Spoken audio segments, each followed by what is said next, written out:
Managing people is hard. Leading a team is hard. Running a business is hard. All of these things are hard because you're dealing with people. I'm often asked, when it comes to leading teams, what is one of the hardest places where most people get really stuck? And feedback is up there. But I think the place where we get the most stuck, whether we are running a team of one and it's a virtual assistant, or we have a team of thousands, we've been managing one day, or we've been leading folks for decades, where people get the most stuck is with delegating. Because delegating is where everything comes together. Delegating brings in, do I trust my team to take this on? Do I trust myself to set expectations the right way? Do I even know what success looks like? Have I defined performance? Delegating requires a lot of leadership skills all rolled into one. And if we have mischecking the box on any of those areas, then the process breaks down and we don't know why. We just know I tried to hand something off and it didn't work. So that's what we're going to talk about today. This hard thing of delegating effectively, a couple shifts to make to get it right, and how much it unlocks. Let's do this. Welcome to Managing Made Simple, a real talk podcast about the ins and outs of leading a team. I'm Leah Garvin, your host, and bring a decade of experience driving team operations in places like Google, Apple, and Microsoft on a mission to make leading your team easier. From delegating to feedback to one-on-ones and more, each week is a mini masterclass on making leading your team easier. Whether you're managing one person or 100, everyone is welcome to hang out on Managing Made Simple. Now, we all know we should delegate. When I talk about it with leaders, they're always like, of course, I need to delegate more. I need to let stuff go more. Some leaders say, hey, the biggest shift I've ever made in my work was learning to delegate, letting things go. And I think even that leader has opportunity to figure out more things, right? Because we can always get better at figuring out, not just can I hand off tasks efficiently, not just can I let go of things I don't want to be doing, but how can I hand off the ownership of an outcome so that I'm not still making the decisions? I think we can often confuse delegating for dispatching. And I think about dispatching as like if you're playing fetch with a task. Throw the ball out there. Hey, team member, go look this up and bring me the answer. Go schedule this meeting and then go tell me. Go do this and come back. And when we play fetch with a bunch of tasks, yeah, we might free up some time. I think we need to do that at least. But we have not removed ourselves as the bottleneck because we're still reviewing every step.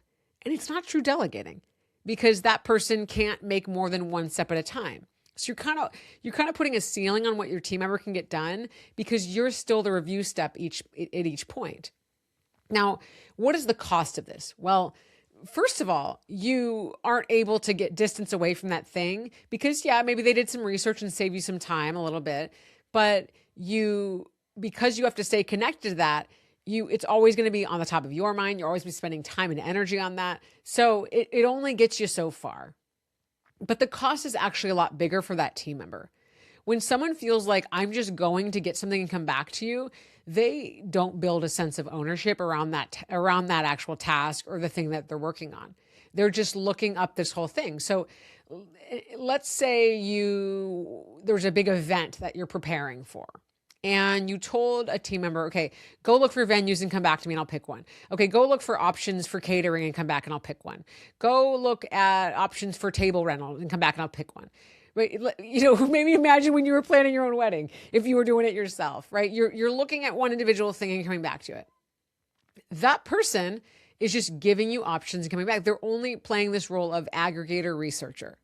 What would the difference be if you said, hey, I want you to plan this wedding now, or this event, whatever. Let's say it's an opening party or for your company, or a big holiday thing, or a client gathering, whatever it is. And it's a big event, high stakes. You're gonna be bringing folks in the door. You want to use it to really, build up excitement around your business. So it's an important event. And you said, I want you to design what could be the best possible event. I'm gonna still need to be approving a lot, but I want you to really own this. Own the vision for this. And let's talk about what that looks like. Come back to me with options of how all these different pieces can come together. If you handed off the bigger picture of this event that has to do this thing, and we're going to want to get this kind of visibility, it's going to have this many people and these different things, this person can now put together a broader vision that they're then owning and carrying out. Then asking them, okay, let's figure out catering. They might come back with this whole, okay, well, because the theme is this, I thought this catering would be good. And that really goes with this kind of table setup and this sort of bar thing over here. Now you're getting them to think bigger and more holistically. And then they're thinking about the stuff that you didn't have on the list. Maybe they say, oh, well, this whole, with this motif for the food, we need to get an ice sculpture and a chocolate fountain and have this sort of like activities out here, because you've given them the opportunity to think bigger and broader. You give them space to play.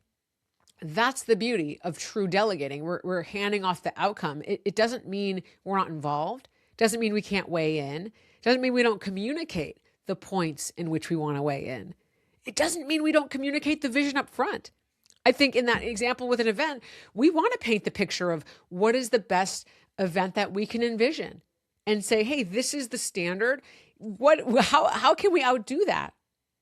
Well, or this is what we want to get done. This is our budget. How can we make the best possible thing, within those guardrails? You can still paint the vision. But then you want to give your team members space to be creative, figure that thing out. And that's where the magic is, because now you've freed up so much of your time. You're letting this person run with it. You're letting this person really go big and come back with ideas that you hadn't thought about before. And they're not stopped at every 2 seconds because you have to approve something and review it. Now, when we're thinking about delegating, a lot of us right now are thinking about not just between ourselves and our team members, but how are we thinking of utilizing agents and skills in Claude and all of these kind of new sorts of automations that are available to us. And we actually have to use a very similar process. So I've been working a lot with my clients on figuring out how to incorporate something like Claude Code into their workflow, how to give their team members superpowers. And this is something that really comes with that conversation of how do we define the scope of this task that we're having Claude run with? How are we giving it the right inputs? How are we defining success? How are we saying exactly what we want to, setting the context and exactly want to come away with? We're doing the same thing. So I think one of the places we can get frustrated and stuck when we are figuring out how to fold AI in is we're doing the dispatching thing. We're saying, look up this thing, and then we still have to do all of this other work. And we're saying, no, that's wrong. That's wrong. Find me another one. Find me another one. And we're not utilizing the full horsepower of it. It's almost a Google search without Gemini, right? Just the kind of old school search, as opposed to defining an outcome and utilizing it the best it can. And I say that because I think it's a thing that we want to be really incorporating in our workflow when we're thinking about AI. It doesn't help as a shortcut until we've actually solved this underlying problem of shifting into the outcome mode. Again, there's going to be some things that you just want a quick answer, and of course that's fine. You may say, well, I don't know if anyone is ready to take over that whole outcome that I want to hand off. What do I do if I don't have anybody that can do that? Then my question is, what about a piece of the puzzle? Let's say you're the primary person that has like new business conversations or sales conversations with new clients. And you have other team members, and there's a lot of work that goes into that, but like that's some of the magic. And that's why maybe, folks work with you because you build that relationship up front. And it's like, obviously you're not going to hand that piece off. And so you maybe have decided nothing about that whole area can be delegated. But I would push back on that. And this came up for me in a training I was doing with engineering managers a few years ago at Google. And the training actually came to be because folks were struggling with time management. And so I was brought in to do a workshop on time management for engineering managers. But come on, everybody. When we have a time management issue as a leader, the whole conversation is about delegating. And so this training ended up being about how to really build our muscles delegating and shifting from dispatching to true delegating. And when I was talking about that, a lot of folks said, hey, I've got capable people. I've got a great team, but there's just some stuff that like I can't hand off, writing performance reviews. I can't hand off kind of defining, the approach for my team of how we're going to, divide the work up over this project. I can't hand off. I'm not just going to throw my whole job over to another team member. And I said, listen, I get it. Okay, you're a smart person. We're doing this workshop at Google, right? This is not about handing over your job. You're not handing the keys over to your business. You're not handing over your title as manager. You are finding what is a piece of something that maybe somebody could still own end to end. And so with this example, with this engineering team, I said, okay, well, could there be a piece of the project scoping where someone is doing some of the research up front and they come back to you instead of just looking up one thing with a proposal for how we move forward? Or if one of the big things that you're figuring out is kind of the roadmap for the next few cycles, could you delegate a piece around aggregating what are the roadmaps for other teams that your work's going to intersect with, so that you're giving someone something and they own the kind of cross-team collaboration, aggregation and strategy piece that will then plug into your bigger vision. And as we talked about that, we started to say, well, what are meaningful work kind of task projects that we could hand off that actually give that person an opportunity to lead and build relationships and build up their skills, and then really enhance your own ability to do your role the best. And it was about shifting away from, I either have to give people tasks like read this one email and answer one question or do my job for me. We thought it was this all or nothing. And it's totally not. It's everything else, I would say. So when you're feeling nervous about delegating and you're thinking, I don't even know if this person's ready, I don't even know if this or that, I don't have 2 seconds to even stop and delegate. Now we get into some of the strategy on how to delegate, which is a whole other conversation. I have a ton of that in the New Manager Playbook. But what I wanted to talk about today was, how do we even put a mental model around delegating so that we can put the right system in place? And I know I talk a lot about systems. This is truly just the framework in our minds. Like, okay, when I'm going to delegate something, I first think about what done looks like, what success looks like. I then think about, well, where do I want to weigh in?